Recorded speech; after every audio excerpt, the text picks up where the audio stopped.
smartphones and personal computers all over the world wouldn't be able to be made. That's amazing. Can't other countries make them too? That's the problem. It seems like it can be made, but it can't. For example, ultra-pure water is water that has had 100 million impurities removed from ordinary water. Is there water that is 100 million times pure? Even a tiny amount of impurities would break the chips.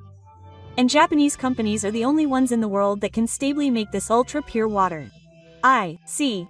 What else? The heart of industrial robots, precision control machines, are also a Japanese invention. They are technology that controls movement with a precision of submicrons, or 1/1000th of a hair. 1/1000th of a hair is unimaginable. Without these control machines, automated lines in factories all over the world would come to a halt. In other words, the entire industry would come to a halt. That's right. Cars, home appliances, and medical equipment all rely on this Japanese technology. But Reimu, why is it that only Japan has such technology? That's a good question. In fact, the answer became clear during the Great East Japan earthquake in 2011. At the time of the earthquake, yes, just the temporary halt of Japanese factories caused a huge disruption to manufacturing volumes around the world. Apple, Samsung, Toyota, and GM were all forced to halt production. Did that happen in just a few days? Yes, and that's when the world realized Japan isn't just a component, it's the Achilles sword of world civilization. If that Achilles sword were cut, it would certainly be immobile. So what would happen to the world if Japan really did stop functioning? Next, let's take a look at a terrifying simulation. So, Reimu, if Japan really did suddenly stop functioning, what would happen in the next 72 hours? It's a very terrifying scenario, but let's take a look at it in the context of our own series. This is just a hypothetical simulation, okay? It's scary just to imagine. First, what will happen in the 0 to 6 hour period? There will be delays in internet communications across the Pacific Ocean. Will the internet slow down? That's because Japan is a transit point for submarine cables connecting the US and China, and Europe and Asia. At the same time, the world's stock markets will go into chaos. Will stock prices be affected? Of course. Investors will open emergency doors and risk-averse orders will kill them. Wow, it's only been 6 hours. The stock market reacts quickly. Next, between 6 and 24 hours, reactionary manufacturers will decide on the origin of their products due to supply concerns. Apple, Samsung, and TSMC will probably all make the same decision. Oh, it's already affecting smartphone production.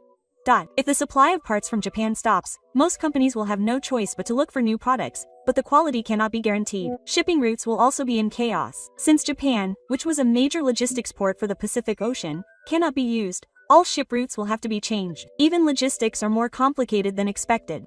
And between 24 and 48 hours, problems will begin to spread to cloud services. Cloud services from Google, Amazon, and Microsoft. Connection errors are frequent all over the world because communication via Japan is unstable. Does that mean people won't be able to work or study? That's right, telework will be impossible. Online classes will be suspended. Hospital electronic medical record systems will also malfunction. In hospitals, that's bad. Many of the maintenance parts for medical equipment are made in Japan, so maintenance will not be possible, and critical breakdowns will increase. At the same time, the prices of daily necessities will start to rise. Will prices also rise? Because people will start to panic due to concerns about supply. And from here on, it will be 48 to 72 hours. This is where the real hell begins. What kind of hell will happen? First, trading will be suspended on major stock exchanges around the world. New York, London, Shanghai, all of them. Prices will fluctuate so drastically that restrictions will have to be imposed. It will be worse than Black Monday. Does that mean the world economy will come to a standstill? That's not all. There will be serious military problems as well. Japan is a strategically important country in the Pacific, so a huge gap will be created in the military balance. Tensions will rise as countries react to the vase. Does that mean there is a risk of war? The possibility cannot be denied. And civilians will be forced to act. Food, fuel, and daily necessities will start to panic all over the world. Social unrest will spread rapidly. It's hard to believe that this will happen in just 72 hours. But isn't this the end? If Japan's shutdown lasts for half a year, the world's IT society will be replaced by the state it was in 10 to 20 years ago. Medical technology, transportation systems, financial infrastructure, and defense systems will all deteriorate significantly 20 years ago. In other words, civilization itself will regress. That's right. That's why Japan is the world's Achilles sword. But Marissa, don't you wonder why Japanese technology is so incapable of doing anything? That's true. Why can't other countries make the same things? In fact, that's where Japan's true secret lies. That's right, if only other countries had the equipment and funds, they could probably make the same things. Actually, there was an incident in the past that proved that. From the 1980s to the 1990s, Japanese reactionary equipment manufacturers set up factories overseas. Did that work? It didn't work at all. Even though they used the same equipment, they couldn't produce the same quality as in Japan. What? But it was the same equipment. Even though the equipment was the same, they couldn't reproduce the experience and feeling of the process. They adjust the temperature by 0.1 degrees by listening to the subtle vibrations of the machine. That kind of craftsmanship was required. Adjustment of 0.1 degrees. The same thing happened at Toyota's overseas factories. The quality gap was unprecedented until they introduced improvement activities. So it's not just technology, but culture that's needed. That's right. And what proved that conclusively was the Great East Japan earthquake in 2011. What happened then? They thought it would be fine if the whole world made the same parts, but without Japan's sensory know-how, the same quality would be impossible. Sensory know-how? For example, amino acids, the company behind Ajinomoto, couldn't reproduce the feeling of adjusting the conditions for using bioproducts even when the same equipment was introduced overseas. Does that mean they understand the feelings of bioproducts? Exactly. And the most important thing is biomaterials. Remember the Japan-Korea trade friction in 2019? Yeah, it was in the news. Korea tried to produce standard-grade hydrogen domestically, but they couldn't maintain a stable standard, and Samsung suffered.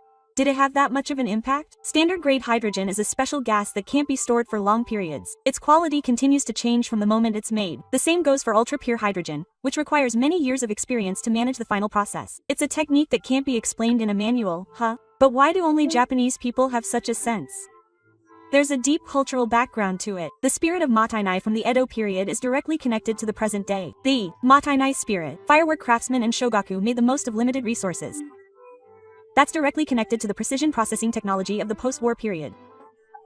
The folding forging of the Japanese island is a process that removes minute impurities. It's the origin of modern standard refining technology. Are ancient techniques still alive today? Even in engineering, the unique Japanese craftsmanship that began with the methods of imitating brands like Leica and Chias and eventually surpassed Germany in the realm of precision has produced the world's best technology. In other words, the Japanese mind and culture itself are the result of carefully selecting technology. That's exactly right. But why is Marissa's special sensibility only possessed by Japanese people? It's certainly strange. In fact, some researchers are whispering a very interesting hypothesis. What hypothesis is it? Perhaps there has been guidance from the existence of some kind of construction since ancient times. The existence of construction? No way, it's aliens. This special sensibility may have been passed down since ancient times. Is it really possible that aliens chose Japan? Of course, this is just a hypothesis, but there are some interesting traces. What kind of traces are they? First, think back to ancient Japanese mythology. You know the story of the descent of the heavenly deity, right? Ah, that's the story of a god descending from heaven. The second one descended from heaven. If we interpret this in modern terms, could it be that they came from the sky? In other words, they were aliens? That's a possibility. The story of the rock in heaven is also interesting. Amaterasu hid in the rock and the world was plunged into darkness. How does that relate? It may be a symbol of a being with advanced technology temporarily hiding its power.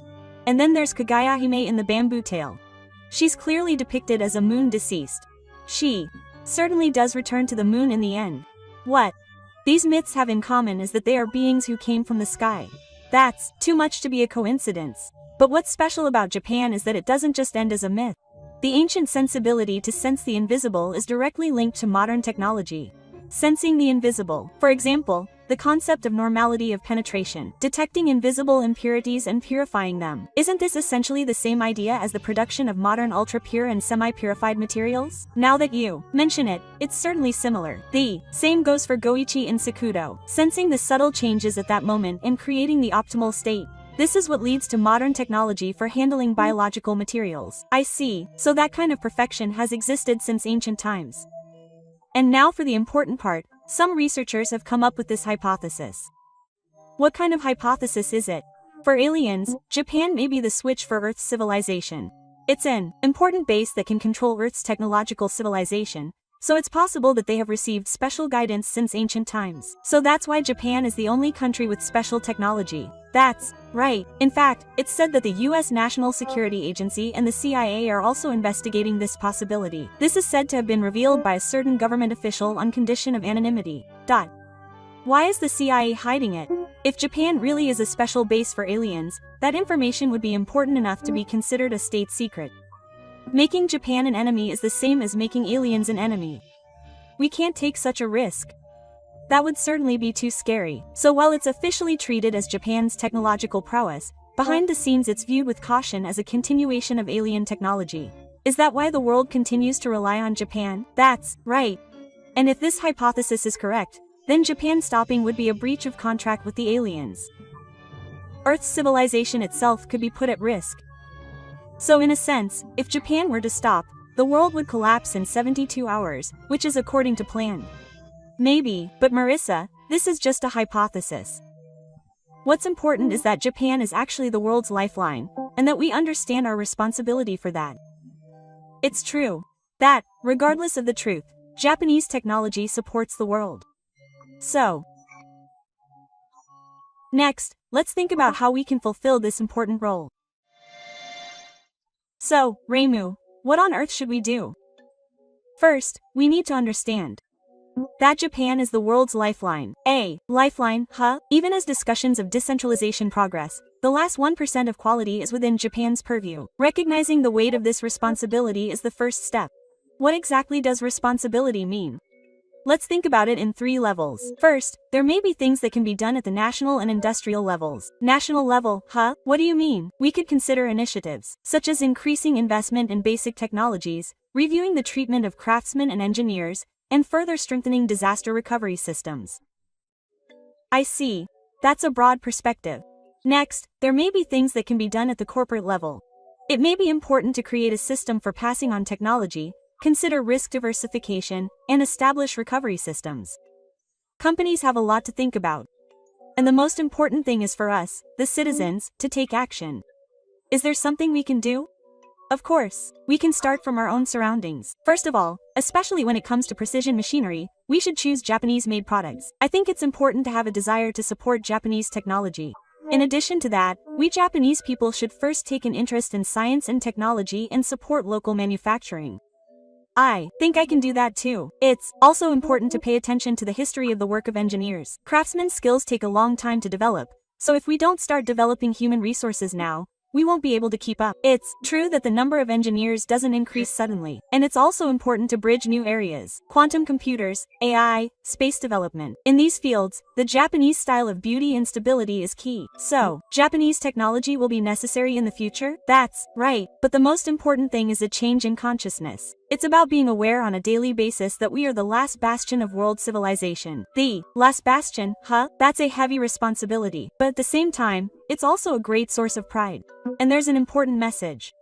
What kind of message is that? As long as Japan exists, the world will be protected. First of all, we Japanese people should realize that Japan is an indispensable country to the world and take pride in that. I think we have a mission to pass on this technology and culture to the next generation and further develop it. That's a huge responsibility. But somehow I'm getting excited. Yes, that's right. Let's face this mission with hope, not anxiety. Reimu, what you said this time was really shocking. Yes, that's right. To summarize, Japan is the world's Achilles heel, and it has the potential to cause a chain reaction of civilization collapse in 72 hours. And the reason for that is its inimitable technology and culture, a special relationship passed down since ancient times. Perhaps we were guided by aliens. And we have a mission to preserve and pass on that technology. That's exactly right. Which Japanese technology do you think is the lifeline of the world? Let me know in the comments.